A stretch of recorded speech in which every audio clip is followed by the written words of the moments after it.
Now, in the previous videos, I've worked question 1 to 8, so I'm going to continue. Question 9. Question 9 states that 2 squared multiplied by 2. Sorry, 2 to the 0 power multiplied by 2.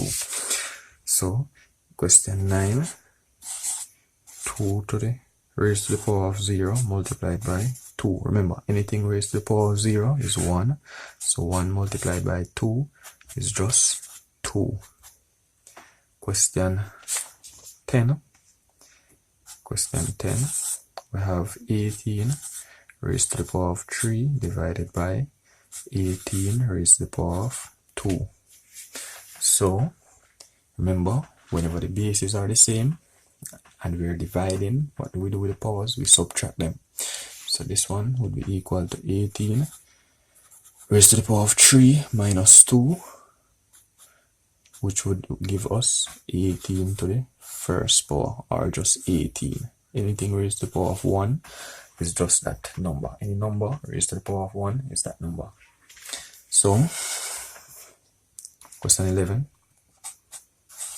we have 8 to the 0 power. Remember, anything at all raised to the power of 0 will always give us 1.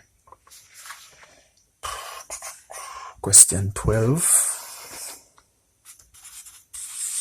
we have 25 raised to the power of 3 over 2. So remember, we could write the power as a product. So we could have 25 to the power half cube square root. Remember, power half means square root, so the square root of 25 is 5. 5 cube. 5 cubed is 125.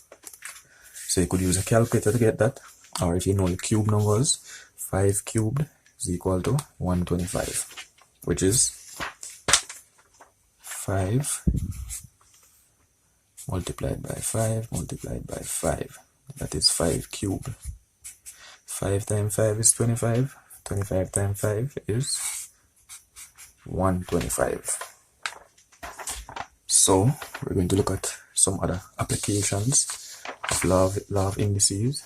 For example, with this one, we have 9 to the power half multiplied by 8 to the power of 2/3 multiplied by 4 to the 0.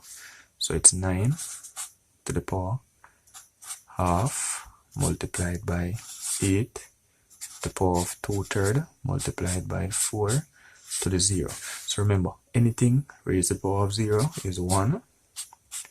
This, we could write it as a product. So remember, the denominator represents a fraction. So we could put 1 over 3 and 2 would represent a square. So we would have 8 to the 1/3 squared multiplied by, remember, power half means square root. So we would have square root of 9 would be 3. Now, power 1/3 is the same thing as cube root. This is the cube root symbol. So the cube root of 8 is 2. So with this one, they can give you the cube root symbol, or they could give you power 1/3. Power of 1/3 means cube root. So you see the 3 catch up right in the V section right here, that's a cube root symbol, or power 1/3. So we have 3 multiplied by the cube root of 8 is 2, so it's 2 squared multiplied by 1, which is 3 multiplied by 2 squared is 4 multiplied by 1, which would give us, so our final answer would be 3 times 4 times 1, which would give us 12. 12 would be our final answer right there. Question 2, we have 4c squared multiplied by 3c to the 4th divided by c to the 3rd. So what we could do with this question, we could multiply the whole numbers, as in 3 times 4, which would give us 12. Then remember, we multiply, bottoms are the same, we add the powers, so it would be c to the 6, c to the 6 divided by c cube. So remember, whenever we divide bases are the same, what do we do with the powers? We subtract them. So this would be equal to 12c6 minus 3, which would give us 12c cube. So we can move on to the next question. With this particular question, question 4, we have 27 divided by 8 raised to the power of 1/3. So as you can see, the bracket, it covers the 27 and it covers the 8. So remember, what does power 1/3 mean again? It means cube root. So whenever you have an exponent of a third, it means cube root. So we're going to find the cube root of 27 and we're going to find the cube root of 8. So the cube root of 27 is 3 and the cube root of 8 is 2. Meaning the cube root, what number did I multiply by itself? That would give me 27. That would be 3. 3 times itself 3 times would give me 27. The cube root of 8, what number did I multiply by itself? 3 times, that would give me 8. 2 cube would give me 8. So the cube root of 27 is 3 and the cube root of 8 is 2. So move on to question 5. 5 to the third multiplied by 5 to the minus 2. So remember, whenever we're multiplying, bases are the same. What do we do with the powers? We add them. So this one is a bit trickier. So it's 5 cube plus minus 2. So remember, we add them. But positive times negative is negative. So it would be 5 cube minus 2, which would give us 5 to the first power, which is just 5. Question 6. Question 6. We have 81 raised to the power of a half multiplied by 27 raised to the power of 1/3. Now, this particular question, remember that power half means square root. So the square root of 81 would give us 9. Multiplied by, remember, when you have a negative power, it's 1 over the number raised to the positive power.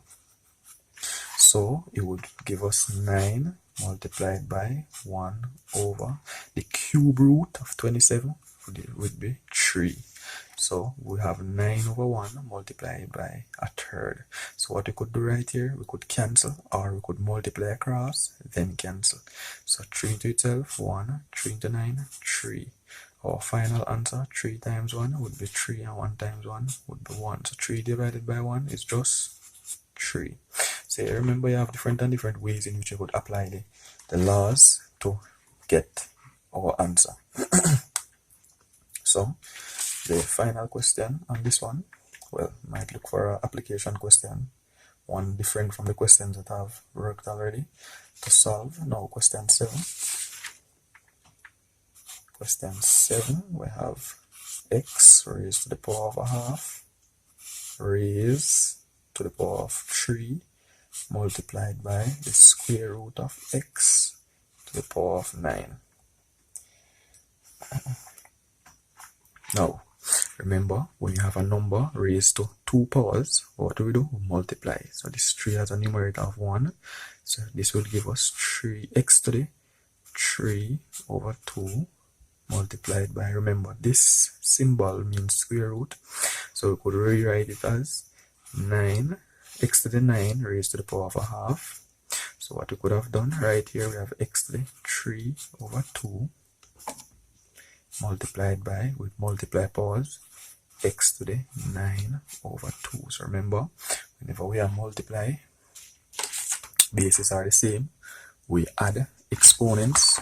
So it would give us x to the 3 over 2 plus 9 over 2. So for these fractions, realize that the bases are the same. So we just go ahead and add the numerators. So it's x to the 3 plus 9 is 12 over 2, which would give us x to the 6, because 12 divided by 2 is 6.